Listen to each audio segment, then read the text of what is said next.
শনির নজরে জেরবার হয়ে গেছেন, কোনো কিছুই ভালো লাগছে না, আপনার মনে হচ্ছে জীবন প্রায় শেষ, শনি আপনাকে অতিষ্ঠ করে তুলেছে, তাহলে শ্রাবণের শেষ শনিবারেই শিবলিঙ্গে এই চারটে জিনিস অবশ্যই নিবেদন করুন। শনি আপনার শান্ত হবে, সব সমস্যার সমাধান হবে। আসুন, আপনি যদি এই সমস্যায় ভুগে থাকেন তাহলে ভিডিওটি পুরো দেখুন, ভিডিওটি আপনার জন্য।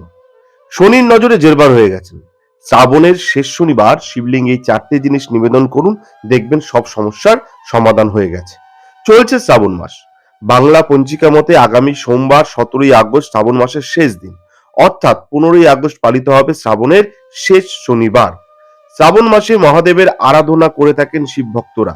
শিবের প্রিয় শ্রাবণ মাসে শিবলিঙ্গের অভিষেক করার রীতি প্রচলিত আছে।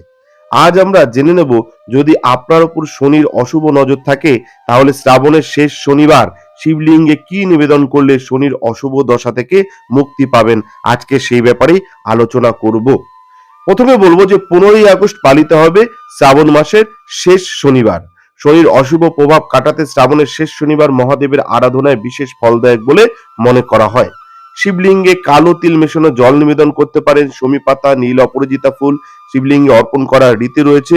শনির অশুভ প্রভাব কাটাতে সন্ধ্যায় কি করবেন, আসুন পুরো ভিডিওটি দেখুন।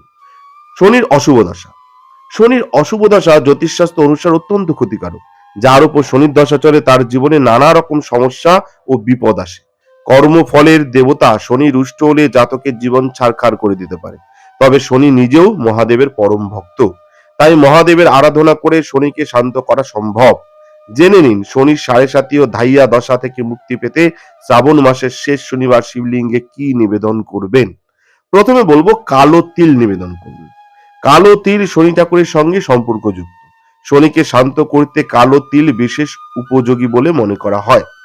শ্রাবণ শনিবারে শিবলিঙ্গে যে জল ঢালবেন, এই শনিবার, সোমবার নয়, এই যে শনিবার, আগামীকাল শনিবার, এই শনিবারে যে জল ঢালবেন শিবলিঙ্গে, তার মধ্যে একটু কালো তিল মিশিয়ে নিন।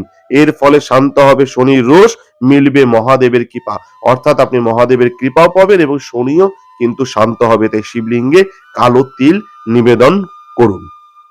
এবার বলবো শিবলিঙ্গে শমী পাতা নিবেদন করুন। শনিদেব এবং মহাদেব উভয়েরই শমী পাতা প্রিয়, তাই শ্রাবণ মাসে এই পাতা শিবলিঙ্গে নিবেদন করলে দেবাদিদেব এবং বড় ঠাকুরের আশীর্বাদ লাভ করা সম্ভব।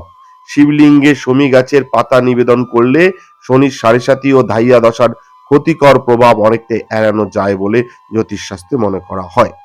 এবার বলবো শিবলিঙ্গে অপরাজিতা ফুল নিবেদন। হ্যাঁ, অপরাজিতা, যাকে আমরা নীল কণ্ঠ অনেকে বলি, অর্থাৎ নীল রঙের যে ফুল, নীল রঙের অধিপতি হচ্ছে শনিদেব। আবার নীলকণ্ঠ মহাদেবের নীল অপরাজিতা ফুল বাসে, নীলকণ্ঠ মহাদেব নীল অপরাজিতা ফুল ভালোবাসেন। তাই শ্রাবণ মাসে শিবলিঙ্গে নীল অপরাজিতা নিবেদন করতে একদম ভুলবেন না।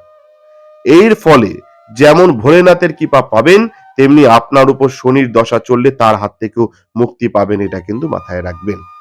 এবার বলবো সর্ষে তেলের প্রদীপ জ্বালান। শ্রাবণ মাসে প্রতিদিন সন্ধ্যাবেলায় শিবলিঙ্গের সামনে একটি করে সর্ষে তেলের প্রদীপ জ্বালিয়ে দিন, খুব ভালো ফল পাবেন। এর ফলে মহাদেবের পাশাপাশি খুশি হবেন শনি ঠাকুর। শনির তির্যক দৃষ্টির অশুভ প্রভাব কাটাতে এটা অত্যন্ত কার্যকরী, এটা কিন্তু মাথায় রাখবেন।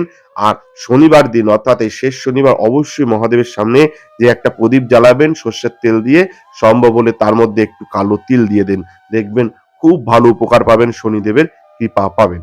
তাহলে বলবো 2026 সালে শ্রাবণের শেষ শনিবার কবে, সেটা হচ্ছে 15ই আগস্ট, শ্রাবণ মাসের শেষ শনিবার। শনির অশুভ প্রভাব কাটাতে শিবলিঙ্গে কি কি নিবেদন করবেন? কালো তিল জলে মেশানো, জলে মিশিয়ে কালো তিল নিবেদন করবেন। শমী পাতা, নীল অপরাজিতা ফুল নিবেদন করার রীতি রয়েছে এবং সর্ষের তেলের প্রদীপ জ্বালাবেন। শিব লিঙ্গে কালো তিল কেন নিবেদন করা হয়? জ্যোতিষ এবং ধর্মীয় বিশ্বাস অনুযায়ী কালো তিল শনিদেবের সঙ্গে সম্পর্কিত, শনিকে সন্তুষ্ট করতে এটি উপকারী বলে মনে করা হয়। তাহলে আপনাদের বলে দিলাম যে শ্রাবণ মাসের শেষ শনিবারে আপনার কিন্তু সব সমস্যার সমাধান হতে চলেছে। শনির নজরে যদি আপনি জেরবার থাকেন তাহলে এবার তার সমস্যার সমাধান হবে। ধন্যবাদ, ভালো থাকবেন। জয় শিব শম্ভু, হর হর মহাদেব, ওং নমঃ শিবায়, জয় হরি, জয় সিদ্ধার্থী, জয় কৃপাময়ী, দয়াময়ী, করুণাময়ী, তারামায় জয়। যারা ভিডিওটি দেখছেন অবশ্যই লিখুন জয় শনিদেব।